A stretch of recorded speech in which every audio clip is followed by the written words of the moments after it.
Camera ഒഴികെയുള്ള എല്ലാ മേഖലകളും ഒറ്റയ്ക്ക് കൈകാര്യം ചെയ്ത ബഹുമുഖ പ്രതിഭയായ താങ്കൾക്ക് ഇതിനു മാത്രം എന്ത് കഴിവാണ് അല്ലെങ്കിൽ എന്ത് വിദ്യാഭ്യാസമാണുള്ളത്? ഞാൻ പ്രീ ഡിഗ്രി 4th ഗ്രൂപ്പ് ആയിരുന്നു. Degree English main, MA Hindi, research just അതിൻ്റെ സബ്മിറ്റ് ചെയ്യാനുണ്ട് ഹിന്ദിയിൽ. പിന്നെ MSc, അതേപോലെ MSc സൈക്കോളജി, പിന്നെ LLB, ടൈപ്പ് റൈറ്റിംഗ്, സ്റ്റെനോഗ്രാഫി, അതോടൊപ്പം തന്നെ computer hardware, software, web designing, programming, പിന്നെ ഡിപ്ലോമ ഇൻ ജർമ്മൻ ലാംഗ്വേജ്. പലപ്പോഴും പഠിക്കുന്ന സമയത്ത് തന്നെ അതേപോലെ തന്നെ English Hindi translation course, diploma in astrology. പഠിക്കുന്ന സമയത്ത് ഒരേ സമയം തന്നെ 3-4 കാര്യങ്ങൾ ഞാൻ ഒരുമിച്ച് ചെയ്തിരുന്നു. പിന്നെ സംഗീതത്തിലാണെങ്കിൽ പുല്ലാങ്കുഴലാണ് നമ്മളുടെ ഫേവറേറ്റ്. സാറിനപ്പോൾ ഈ സൈക്കോളജി സാറിന്റെ ഗാനരംഗങ്ങളിൽ എത്രത്തോളം ഉപകാരപ്പെട്ടിട്ടുണ്ട്? ഗാനരംഗം എന്ന് മാത്രമല്ല, മൊത്തമായി ഞാൻ സൈക്കോളജിയെ പരമാവധി ഉപയോഗിച്ചെന്നുള്ളതാണ് സത്യം. അതായത് സൈക്കോളജിയിൽ വരുന്ന ഒരു വിങ്ങാണ് ഇൻഡസ്ട്രിയൽ സൈക്കോളജി. ദാറ്റ് ഈസ് ഒരു ബിസിനസ്സുമായി ബന്ധപ്പെട്ടാണ് ഈ ഇൻഡസ്ട്രിയൽ സൈക്കോളജി. അപ്പോൾ നമ്മുടെ കയ്യിൽ ഒരു മെറ്റീരിയൽ ഉണ്ട്, അത് മറ്റുള്ളവർ വാങ്ങണമെങ്കിൽ കസ്റ്റമേഴ്സിനെ നമ്മൾ അട്രാക്ട് ചെയ്യാൻ നമ്മൾ യൂസ് ചെയ്യുന്ന ഇൻഡസ്ട്രിയൽ സൈക്കോളജിയുടെ പല മെത്തേഡ്സ്. അതിന്റെ സൈഡാണ് നമ്മൾ ഈ അഡ്വർടൈസ്മെന്റ് എല്ലാം യൂസ് ചെയ്യുന്നത് ഇൻഡസ്ട്രിയൽ സൈക്കോളജിയാണ്. അപ്പോൾ എന്നെത്തോളം നമ്മുടെ കയ്യിൽ അധികം അഡ്വർടൈസ്മെന്റ് ആയിട്ട് നല്ല പൈസ ചിലവാക്കണമായിരുന്നു. പൈസ നമ്മുടെ കയ്യിലുണ്ടായിരുന്നില്ല. അപ്പോൾ ആകെയുള്ള നമ്മുടെ ആളുടെ കയ്യെടുക്കുക എന്നത് ഒറ്റ ഐഡിയ മാത്രമാണ് നമ്മുടെ മുന്നിലുണ്ടായിരുന്നത്. അപ്പോൾ തീർച്ചയായിട്ടും ഞാൻ ലിറിക്സിന്റെ സമയത്തെ ഓരോ ഒറ്റയടിക്കാനും ജനങ്ങൾക്ക് ക്യാച്ച് ചെയ്യാൻ സാധിക്കണം. പെട്ടെന്ന് ക്യാച്ച് ചെയ്തിട്ട് നമുക്ക് അവരെ കയ്യിലെടുക്കാൻ സാധിക്കണം. ആ രീതിയിലുള്ള സോങ്സ് അതിലെ ഞാൻ ഉപയോഗിച്ചൊരു മെത്തേഡാണ് പരമാവധി സാഹിത്യം കുറയ്ക്കുക എന്നുള്ളൊരു തിയറിയായിരുന്നു ഞാൻ വിചാരിച്ചിരുന്നത്. പരമാവധി സാഹിത്യം കുറച്ചു ആളുകൾക്ക്. അപ്പോൾ ഞാൻ മനസ്സിലാക്കുന്ന വെച്ചാൽ ചെറിയ കുട്ടികൾക്ക് പോലും എൻ്റെ ഏത് സോങ് പെട്ടെന്ന് ബൈഹാർട്ടാക്കാനും, ചെറിയ കുട്ടികൾക്കായാലും വലിയ ആളുകൾക്കായാലും അതിൻ്റെ അർത്ഥം മനസ്സിലാക്കാൻ സാധിക്കും. ഇതൊക്കെയാണ് ഞാൻ കണ്ടൊരു ഗുണം. അതേപോലെ തന്നെ വെരി ഫസ്റ്റ് ലൈൻ തന്നെ ആളുകളെ പെട്ടെന്ന് കയറ്റിക്കും. അപ്പോൾ രാത്രി ശിവരാത്രി, ഇനി എന്നും ശിവരാത്രി, ഇതുപോലുള്ള കാര്യങ്ങളിൽ ഒറ്റ ഇതിൽ തന്നെ ആളുകളെ എത്തിക്കാം. അതേപോലെ തന്നെ ഒരു മമ്മ മായാവി പാട്ടിലൊക്കെ വന്ന ഒരു 2 ലൈൻസ്, സൺഡേ മാത്രം വർക്കിന്റെ, മറ്റ് എല്ലാ ദിവസവും ഹോളിഡേ എന്നുള്ളൊരു ലൈന്, അതൊക്കെ കേട്ടിട്ടുണ്ട്. എന്നെ എത്രയോ പേര് എന്നോട് പലരും പറയണ്ടായി, സന്തോഷ് സാർ ഇത് ശരിക്കും എല്ലാ ഞായറാഴ്ച നമ്മുടെ മനസ്സിൽ വരുന്ന ഒരു കാര്യമാണ്. ഞായറാഴ്ച മാത്രം വർക്കിന്റെ ആവുകയും ബാക്കിയുള്ള ദിവസമൊക്കെ ഹോളിഡേ ആയിരുന്നെങ്കിൽ എത്ര നന്നായിരുന്നു എന്ന് ഇങ്ങനെ ആലോചിക്കും. അപ്പൊ സാറിന്റെ ഈ മമ്മ മായാവി ഞാൻ ഇടയ്ക്ക് കേൾക്കും. ആ ലൈന് കേൾക്കുമ്പോൾ എനിക്ക് എന്തോ ഒരു സുഖം തോന്നും എന്നൊക്കെ വരും. അപ്പൊ ഞാൻ ആലോചിക്കുന്നു നമ്മുടെ സൈക്കോളജി തീർച്ചയായിട്ടും കൃഷ്ണ കൃഷ്ണ കുഞ്ഞി കൃഷ്ണ ബാലനല്ലേ നിരാധേ കൃഷ്ണ.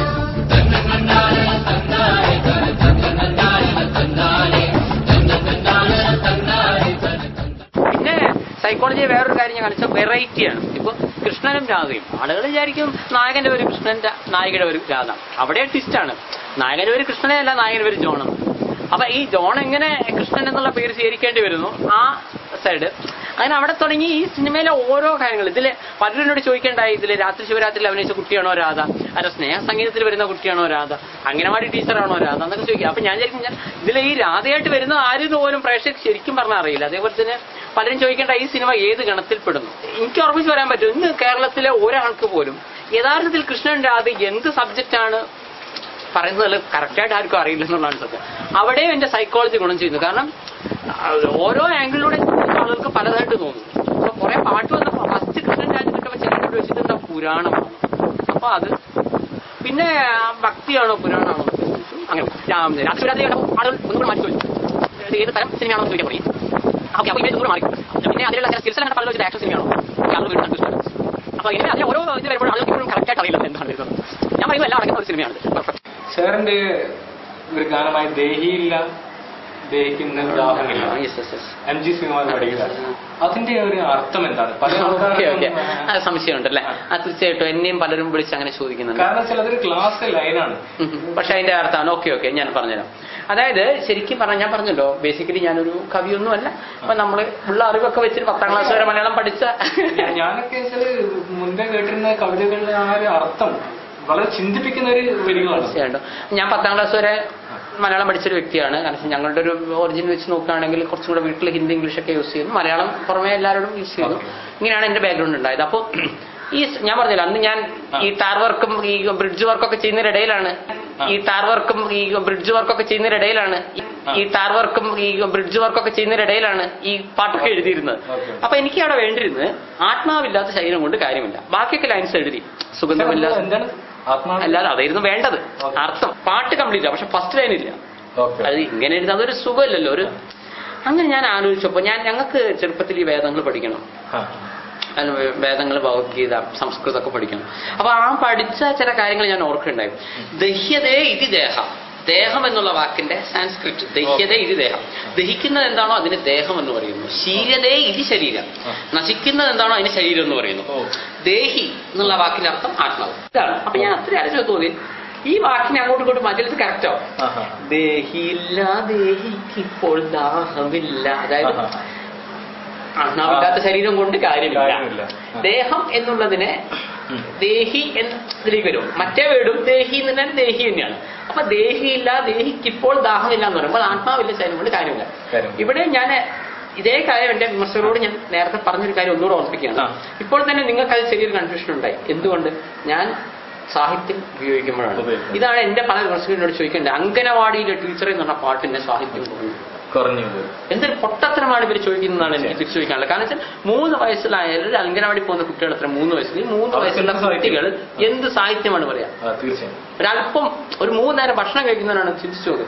അപ്പൊ അവർ പറഞ്ഞത് മലയാള സാഹിത്യം എന്നൊക്കെ പറഞ്ഞു കഴിഞ്ഞാൽ കവികളൊക്കെ 4 ലെവലിലാണ്. അതാണ് എനിക്കതിലൊന്നും അഭിപ്രായമില്ല. പക്ഷെ ഞാൻ പറഞ്ഞത് സിറ്റുവേഷൻ, അവിടെയാണ് ഞാൻ പറഞ്ഞത് സിറ്റുവേഷൻ അനുസരിച്ചേ വരുള്ളൂ. അതിൽ നിങ്ങൾ ഡാൻസ് നോക്കും. ഞങ്ങളുടെ സ്വാഭാവികമായിട്ടാണ് ഡാൻസ് ചെയ്യുന്നത്. ഞാൻ എന്റെ കുട്ടികളോട് പറയാം, നിങ്ങളെല്ലാവരും ഒരേപോലെ ഡാൻസ് ചെയ്യരുത്. കാരണം അങ്ങനെ ഒരിക്കലും കുട്ടിക്ക് ചെയ്യാൻ പറ്റില്ല. നിങ്ങൾ സ്വാഭാവികമായിട്ട് ചെയ്യും. അതായത് എന്റെ സിനിമയിലെ ഫുൾ ഡാൻസ് ഓരോ ടൈമിലും ഞാൻ അല്ലാണ്ട് പറഞ്ഞത് സ്വാഭാവികമായിട്ട് ചെയ്താൽ മതി. ഹെവി സ്റ്റെപ്സ് ഒന്നും വേണ്ട. അപ്പോഴാണ് സ്വാഭാവികത കിട്ടുള്ളൂ. നമ്മൾ ഹെവി സ്റ്റെപ്സ് ചെയ്ത് കഴിഞ്ഞാൽ നമ്മൾ മറ്റുള്ളവർ തമ്മിലുള്ള വ്യത്യാസമുണ്ട്. അതിന് ഇതിന്റെ സംഘടനം ഞാൻ സ്പെസിഫൈ ചെയ്യുകയാണ്. ഇതിന്റെ സംഘടനം എന്നൊന്നും പറയാനില്ല, സാധാരണമായിട്ടുള്ള ഇതൊക്കെയുള്ളൂ. പക്ഷെ ആ സംഘടനകളൊക്കെ തന്നെയും ഭൂമിയിലെ ഒരു മനുഷ്യനെ ഒരാൾ റോട്ടിലിട്ട് ആക്രമിച്ച അയാൾ എങ്ങനെ പ്രതികരിക്കുക? അതുപോലെയാണ്. നമുക്ക് എക്സ്ട്രാ പവർ ഒന്നുമില്ല. നമുക്ക് ഒറ്റയടിക്ക് 10 ആളെ ഇടിച്ചു വീഴ്ത്താനുള്ള കഴിവൊന്നും എന്റെ സിനിമയിലെ നായകനെ നയിക്കില്ല. അതേപോലെ ഈ 8 പാട്ടുകളും കോഴിക്കോട് വെച്ചിട്ടാണ് ചെയ്തിരിക്കുന്നത്. കോഴിക്കോട്ടുകാർ പോലും വിശ്വസിക്കുന്നില്ല അത് പറയുമ്പോൾ. സാറ് കളവ് പറയുന്നത് വളരെ മനോഹരമായിട്ട്. അതെ അതെ അതെ. അവിടെയാണ് ഞാനെടുത്ത ഒരു സ്ഥലവും ഇന്നേ ഒരു സായിപ്പും വിസിറ്റ് ചെയ്തിട്ടുണ്ടാവില്ല. ചിലപ്പോൾ മേ ബി ഈ സിനിമ ഹിറ്റായാൽ ചിലപ്പോൾ ആളുകൾ ചോദിച്ചു വരാം, ഇത് എവിടെയാ സ്ഥലം. അതാണ് എനിക്ക് ഏറ്റവും തമാശ വെച്ചാൽ കോഴിക്കോട്ടുകാർ പോലും വിശ്വസിക്കുന്നില്ല കോഴിക്കോട് ഇങ്ങനത്തെ സ്ഥലമുണ്ട്. എന്നോട് ചോദിക്കാൻ സന്തോഷമില്ല, ഗോകുലനാഥനായ കള്ളക്കണ്ണൻ എന്നുള്ളത് നിങ്ങൾ കർണാടകയിൽ നിന്ന് എടുത്ത് സത്യം പറ. എനിക്കെന്തൊരു കളവ് പറയണം. ഇതിലെ 8 പാട്ടിൽ അതേപോലെ തന്നെ രാത്രി ശിവരാത്രി കോഴിക്കോട് നടത്തുന്ന ആളുകൾ രാത്രി ശിവരാത്രി അതൊരു ഹിൽ സ്റ്റേഷൻ ഇത് കോഴിക്കോടാണ്. താങ്കളുടെ സിനിമയിലെ പാട്ടുകൾ കേട്ട് ഫോൺ ചെയ്യുന്നതിൽ പെൺകുട്ടികളുണ്ടോ? യഥാർത്ഥത്തിൽ രാത്രി ശിവരാത്രി അംഗനവാടിയിലെ ടീച്ചറെ 2 ഗാനങ്ങൾ ഇപ്പോൾ 2 മാസമായിട്ട് യൂട്യൂബിലുണ്ട്. അത് വന്നതിന് ശേഷം ശരിക്കും പറഞ്ഞാൽ ഒരു അപൂർവമായി വിളിക്കുന്ന പെൺകുട്ടികളെ ഉണ്ടായിരുന്നുള്ളൂ. 10-15 പേര് ഇത്രയും കാലമായിട്ട് വിളിച്ചിട്ടുണ്ടാവും. അത്രേ പറയാനുള്ളൂ. അതിൽ തന്നെ കുറച്ച് പേര് വിമർശിച്ച് വിളിച്ചിരുന്നു. ചില ആളുകൾ എനിക്ക് ആ പാട്ട് മൊത്തം പാടി തന്നിരുന്നു. സാർ നല്ല രസമായിട്ടുണ്ട്. പക്ഷേ ഇപ്പൊ പുതുതായിട്ട് വന്ന 5 വീഡിയോയിൽ ഈ ഗോകുലനാഥനായി കള്ളക്കണ്ണൻ ഞാൻ മനസ്സിലാക്കിയതാണ്.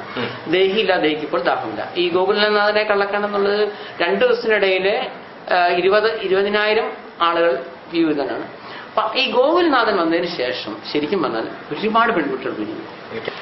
ഈ സെക്കൻഡ് സെക്ഷനിൽ ഈ രാത്രി ശിവരാത്രിയെ മാറ്റി നിർത്തുകയാണെങ്കിൽ ഇപ്പൊ വന്ന ഒരു പെൺകുട്ടി പോലും ഇപ്പൊ വന്ന ഫോൺ ചെയ്തതിൽ ഒരു കുട്ടി പോലും വിമർശിച്ച് ഉണ്ടായിട്ടില്ല. ഗോകുലനാഥനായി കള്ളക്കണ്ണൻ രാധയുമായങ്ങു ചേർന്നു നിന്നേ കാളിന്തിയാക്കി കുളിക്കുന്നേരം ഗോപികമാർ വന്നു കൂട്ടുകൂടി.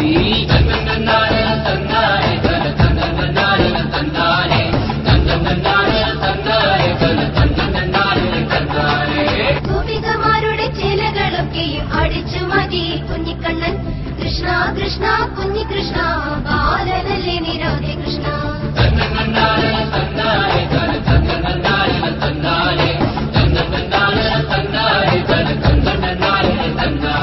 ഇപ്പൊ എനിക്ക് ശരിക്കും പറഞ്ഞാൽ രാത്രി ശിവരാത്രി ഈ 2 മാസം കൊണ്ട് 25 ലക്ഷത്തോളം ആൾക്കാരാണ് കണ്ടത്. ഈ 25 ലക്ഷത്തോളം ആളുകൾ കണ്ടിട്ട് എനിക്ക് വന്ന മൊത്തം ഫോണിനേക്കാൾ കൂടുതൽ പെൺകുട്ടികളുടെ സൈഡിലാണ് ഞാൻ പറയുന്നത്. ബാക്കിയൊക്കെ ചെക്കന്മാരാണ് കൂടുതൽ വിളിക്കുന്നത്. അതിനേക്കാൾ കൂടുതൽ പെർ ഡേ എനിക്കിപ്പോൾ വരുന്നുണ്ട്. മാത്രമല്ല കുറെ പെൺകുട്ടികൾ സ്വാഭാവികമായിട്ടും അഭിനയിക്കാനുള്ള താല്പര്യമായിട്ടും അവരെ ഡാൻസ് ട്രൂപ്പിൽ ഞങ്ങൾക്ക് അടുത്തതിൽ സാറിനത് കിട്ടുമെന്നൊക്കെ ചോദിച്ചിട്ട് പഠനം വിളിച്ചിട്ടുണ്ട്. എന്തായാലും സാറിന്റെ ഗാനങ്ങൾ കേരളക്കര ആകെ നെഞ്ചിലേറ്റിട്ടുണ്ട്. തീർച്ചയായിട്ടും അതിൽ എനിക്ക് വളരെ അഭിമാനമുണ്ട്. കാരണം വെച്ചാൽ ഞാൻ ശരിക്കും അതിന്റെ രണ്ടവസ്ഥയാണ് നമ്മൾ ആലോചിക്കേണ്ടത്. 6 മാസം മുമ്പ് ഈ സിനിമയ്ക്ക് വേണ്ടി സ്ക്രിപ്റ്റ് എഴുതാൻ പോകുമ്പോൾ 3 ഭാഷയിൽ ഞാൻ സ്ക്രിപ്റ്റ് എഴുതാൻ പോകുമ്പോൾ ഞാൻ ആലോചിക്കുകയായിരുന്നു പ്രധാനമായിട്ടും ഇപ്പോൾ യൂഷ്വൽ എല്ലാവർക്കും അറിയാവുന്ന കാര്യമാണ്, നമുക്ക് പ്രശസ്തി നമ്മൾ വിചാരിക്കുമല്ലോ. അപ്പൊ ഞാൻ വിചാരിച്ചു ഒരു 100ഓളം പുതിയ ആളുകളെ വെച്ചൊരു സിനിമ ചെയ്യുന്നു. അപ്പൊ ഒരു തമിഴില് യഥാർത്ഥത്തിൽ തമിഴിൽ ഈ സിനിമ റിലീസ് ചെയ്ത് എനിക്ക് ടെൻഷൻ ഇല്ല. കാരണം വെച്ചാൽ അവിടെ ഇങ്ങനെ ഒരു ട്രെൻഡ് ഉണ്ട്. മലയാളത്തിൽ അങ്ങനെ ട്രെൻഡ് ഇല്ല. പുതിയ ആളുകളുടെ സിനിമ ഇവിടെ അങ്ങനെ എനിക്ക് തോന്നുന്നു മലയാള സിനിമ എന്റെ കൃഷ്ണന്റെ ആദ്യം ഒരു ഹിറ്റ് ആയാൽ എനിക്കൊരു അപൂർവ റെക്കോർഡ് കിട്ടും. ഇവിടെ പുതിയ ആളുകളുടെ സിനിമ ഹിറ്റ് ആയിട്ടുണ്ട്. അതിന്റെ പിന്നിൽ വളരെ എക്സ്പീരിയൻസ്ഡ് ആയിട്ടുള്ള സംവിധായകരാണ് അത് ചെയ്തിട്ടുണ്ട്. ഇപ്പൊ തന്നെ ഫാസിൽ സാറ്, കമൽ സാർ, അവരുടെയൊക്കെ സിനിമ സൂപ്പർ ഹിറ്റ് ആയിട്ടുണ്ട്. പുതിയ ആളുകൾ. പക്ഷെ പുതിയ ആളുകളാകുമ്പോൾ പോലും അതിലും കുറച്ചൊക്കെ അറിയപ്പെടുന്ന സാധനങ്ങൾ ഉണ്ടാവാറുണ്ട്. അതേസമയം പുതിയൊരു സംവിധായകൻ ജീവിതത്തിൽ ആയുസ്സിൽ ആദ്യമായി ക്യാമറ കാണുന്ന കുറച്ച് ആളുകളിൽ വെച്ചിട്ട് ഒരു സിനിമ ഇവിടെ ഒരാഴ്ച ഒരു ചരിത്രം കേരള ചരിത്രത്തിലില്ല. അപ്പൊ ഈ കൃഷ്ണന്റെ അത് ഹിറ്റ് ആവുകയാണ് എന്നെ സംബന്ധിച്ചോളം ഹ്യൂജ് അഡ്വാൻറ്റേജ് ആണ്. കാരണം ഒരു സിനിമ പോലും ഇന്നുവരെ കേരളത്തിൽ ചരിത്രം ഉണ്ടായിട്ടില്ല. അത് ഞാൻ പറഞ്ഞു. അപ്പൊ കിട്ടുകയാണെങ്കിൽ വലിയൊരു കിട്ടലാണ്. പോയാൽ പോട്ടെ, ഞാൻ വിചാരിച്ചു. പക്ഷെ 6 മാസത്തിന് മുമ്പ് ഞാൻ എന്ത് ചിന്തിച്ചോ നിങ്ങൾ ചിന്തിക്കേണ്ട. ഞാൻ ഇപ്പൊ 6 മാസത്തിന് ശേഷം എന്റെ അവസ്ഥ എന്താണ്? ഇപ്പോൾ അതിന്റെ ഓഡിയോ വീഡിയോ ഒക്കെ ഒരു തരംഗം ഉണ്ടാക്കിപ്പോയി. ഞാൻ കേട്ടത് പല കോളേജുകളിലും സാറിന്റെ പാട്ടുകൾ പാടുന്നുണ്ട്, ഗാനമേളകളിൽ. തീർച്ചയായിട്ടും ഈ കോളേജുകളിൽ മാത്രമല്ല, ഇപ്പോ പല റിയാലിറ്റി ഷോയിലും കൃഷ്ണനാഥ് റിലീസ് ആയിട്ടില്ല. അപ്പോഴേക്ക് എന്നെ എത്രയോ പേര് ഞാൻ പറഞ്ഞാൽ റിയാലിറ്റി ഷോകളിൽ പല പാട്ടുകൾ വരാറുണ്ട്. അതേസമയം അതൊക്കെ ഇറങ്ങിയ പാട്ടുകളല്ലേ. നിങ്ങൾ ചിന്തിച്ചു നോക്കൂ, ഇത് ചരിത്രത്തിൽ ആദ്യമാണ് ഒരു ഇറങ്ങുന്നതിന് മുമ്പ് വരുന്നത്. അപ്പൊ അതിലും എനിക്ക് അഭിമാനിക്കാനുള്ള ഒരു വകയുണ്ട്. പിന്നെ ബാക്കിയുള്ള ഞാൻ പറഞ്ഞു ഇനിയിപ്പോ മമ്മമ്മ മായാവി എന്നുള്ള സോങ്ങാണ്. അപ്പൊ രാത്രി ശിവരാത്രിയുടെ റെക്കോർഡ് ഗോകുലനാഥൻ തകർക്കും എന്നുള്ളതാണ് എനിക്ക് യൂട്യൂബിൽ നിന്ന് കിട്ടുന്ന റിപ്പോർട്ടുകൾ. കാരണം അവർക്ക് കുറേ കൂടെ ഇത് കിട്ടും. കാരണം ഇനീഷ്യൽ വെച്ച് നോക്കുകയാണെങ്കിൽ കിട്ടും. പിന്നെ എല്ലാ സോങ്ങിനും ഇനീഷ്യൽ കിട്ടാൻ സാധ്യതയുണ്ട്. കാരണം ഇപ്പോ സന്തോഷ് പണ്ഡിറ്റ് എന്ന് പറഞ്ഞിട്ട് ഒന്ന് ക്ലിക്ക് ചെയ്യുമ്പോൾ 4,90,000 റിസൾട്ടാണ് വരുന്നത്. നിങ്ങൾക്ക് പോയി ഇത് കണ്ട് ഓഫ് ചെയ്തിട്ട് നിങ്ങളൊന്ന് നോക്കിയാൽ നിങ്ങൾക്ക് ഞാൻ പറഞ്ഞ സത്യം ഉണ്ടോ എന്ന് മനസ്സിലാവും. അപ്പൊ ശരിക്കും പറഞ്ഞാലും ഇന്ത്യയിലെ തന്നെ ഏറ്റവും വലിയ സൂപ്പർ സ്റ്റാറിന്റെ പേരിൽ നിങ്ങൾ ക്ലിക്ക് ചെയ്താൽ പോലും റിസൾട്ട് കിട്ടാൻ സാധ്യതയില്ല. ഞാൻ അവരൊക്കെ മുകളിലെത്തിയതൊന്നും ഞാൻ അഭിപ്രായപ്പെടുന്നില്ല. എനിവേ പ്രസിദ്ധിയോ കുപ്രസിദ്ധിയോ എന്നെ സംബന്ധിച്ച് ഞാൻ 2 എൻജോയ് ചെയ്യുന്ന ഒരു വ്യക്തിയാണ്.